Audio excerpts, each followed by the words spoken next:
Bismillahirrahmanirrahim. Assalamualaikum warahmatullahi wabarakatuh.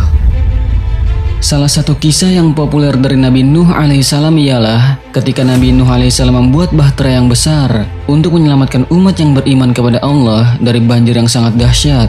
Lalu keberadaan bahtera Nabi Nuh tersebut telah menjadi buruan peneliti sejak dahulu kala. Salah satunya ialah penelitian yang dilakukan oleh ilmuwan Rusia yang kabarnya mereka menemukan sebuah pelat kayu dari kapal Nabi Nuh alaihissalam yang bertuliskan nama Nabi Muhammad sallallahu alaihi wasallam. Lantas, apakah benar Nabi Nuh mengukir nama Nabi Muhammad di kapalnya? Mengapa Nabi Nuh menulis nama Nabi Muhammad? Simak video ini sampai akhir hanya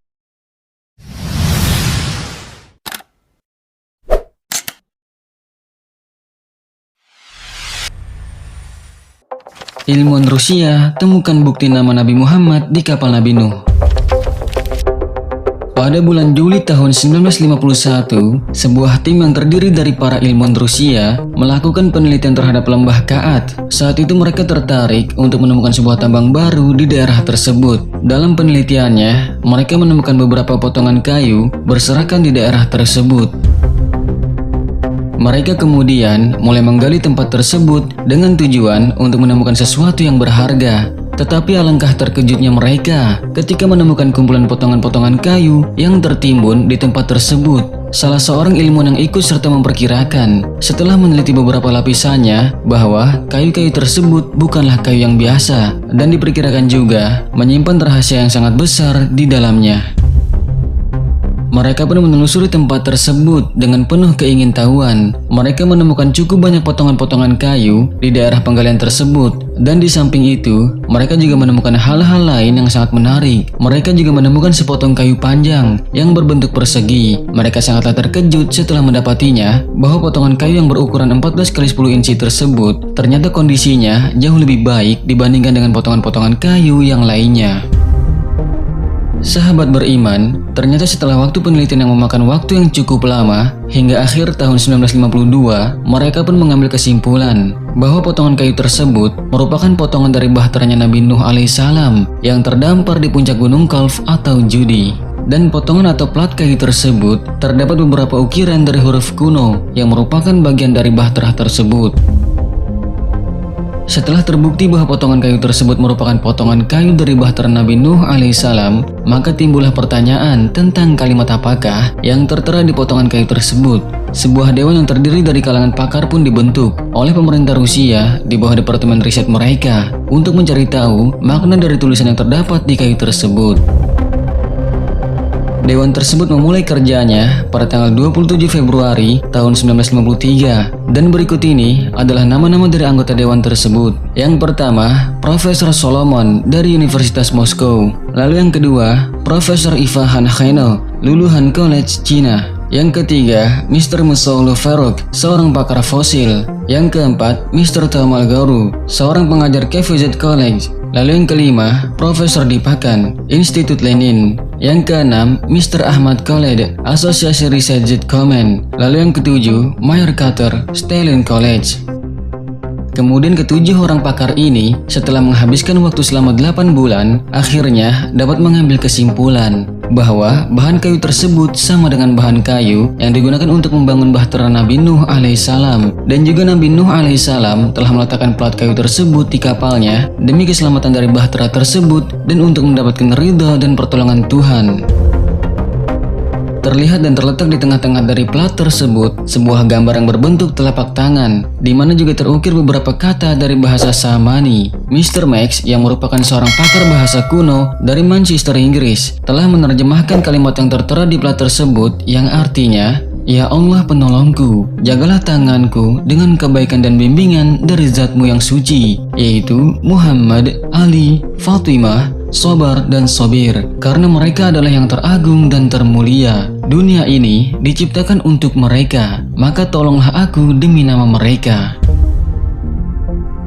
Sahabat beriman, di dalam tulisan itu terlihat bahwa Nabi Nuh alaihissalam bertawasul kepada Nabi Muhammad sallallahu alaihi wasallam, Sayyidina Ali, kepada Sobar dan Sobir, dan juga kepada Sayyidah Fatimah. Sobar dan Sobir ialah nama lain dari Sayyidina Hasan dan Husain, kedua cucu Rasulullah, putra dari Sayyidina Ali dan Sayyidah Fatimah.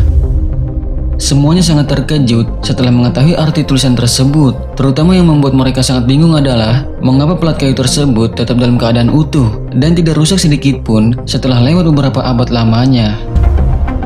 Plat kayu tersebut saat ini masih disimpan dengan rapi di Pusat Penelitian Fosil Moskow di Rusia. Terjemahan kalimat tersebut telah dipublikasikan antara lain yang pertama di Weekly Mirror, Inggris pada tanggal 28 Desember 1953. Lalu yang kedua di Star of Britain, London, Manchester pada 23 Januari tahun 1954. Lalu yang ketiga, Manchester Sunlight pada 23 Januari 1954. Yang keempat, di London Weekly Mirror pada tanggal 1 Februari 1954. Lalu yang kelima, di Battle of Najaf, Irak pada tanggal 2 Februari tahun 1954. Lalu yang keenam, di Al-Huda, Kairo pada tanggal 31 Maret 1954. Lalu yang ketujuh, di Elia Lake, Knowledge and Truth, Lahore pada tanggal 10 Juli 1969.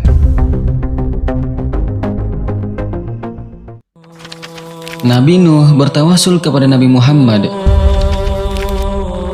Tawasul secara bahasa berasal dari kata wasilah yang berarti perantara. Menurut Said Muhammad bin Alawi Al-Maliki, wasilah adalah setiap sesuatu yang dijadikan Allah Subhanahu wa Ta'ala sebagai sebab untuk lebih bisa dekat dengannya, sekaligus perantara untuk terkabulnya hajat atau doa. Allah Subhanahu wa Ta'ala berfirman, "Wahai orang-orang yang beriman, bertakwalah kepada Allah dan carilah wasilah atau jalan untuk mendekatkan diri kepadanya, dan berjihadlah di jalannya agar kamu beruntung." Al-Quran Surat Al-Ma'idah ayat 35.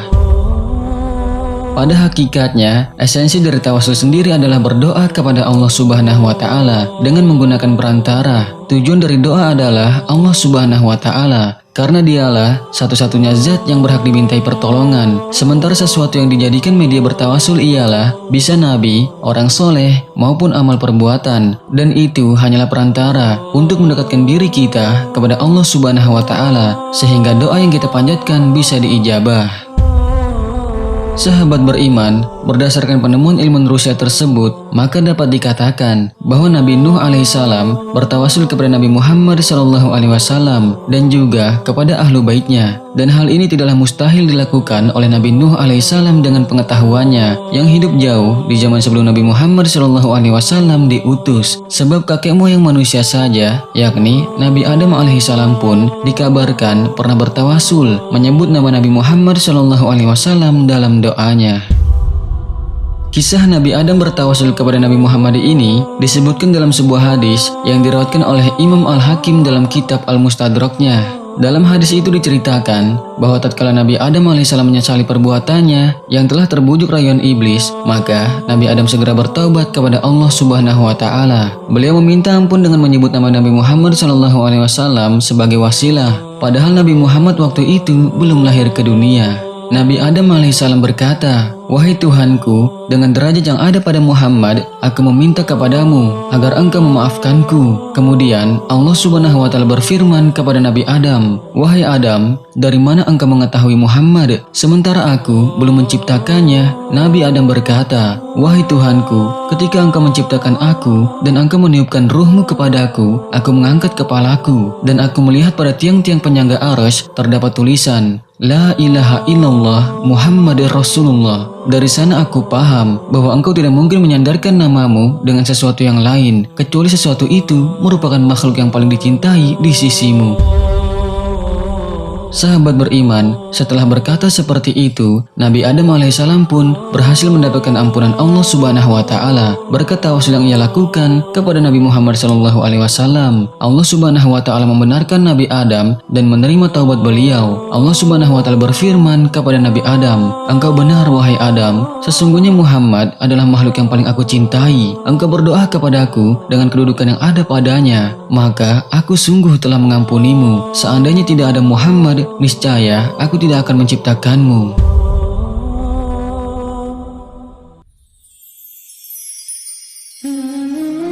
Sahabat beriman, penemuan plat kayu bahtera Nabi Nuh alaihissalam yang bertuliskan doa yang di dalamnya terdapat nama Nabi Muhammad dan keluarganya itu membuktikan akan kebenaran kerasulan Nabi Muhammad SAW. Nabi Nuh yang hidup jauh sebelum Nabi Muhammad diutus bertawasul kepada Nabi Muhammad dan juga keluarganya. Bahkan Nabi Adam juga bertawasul kepada Nabi Muhammad SAW dalam doanya. Maka kita sebagai umatnya yang seharusnya lebih pantas lagi untuk bertawasul kepadanya dengan memperbanyak sholawat kepada Nabi Muhammad SAW juga kepada keluarga dan sahabatnya. Semoga penemuan dan bukti ini dapat menambah keimanan dan kecintaan kita kepada Allah dan Rasulullah sehingga rahmat dan keridhaannya bisa kita dapatkan di dunia dan di akhirat. Amin ya Allah ya Rabbal Alamin. Wallahu a'lamu bishawab. Wassalamualaikum warahmatullahi wabarakatuh.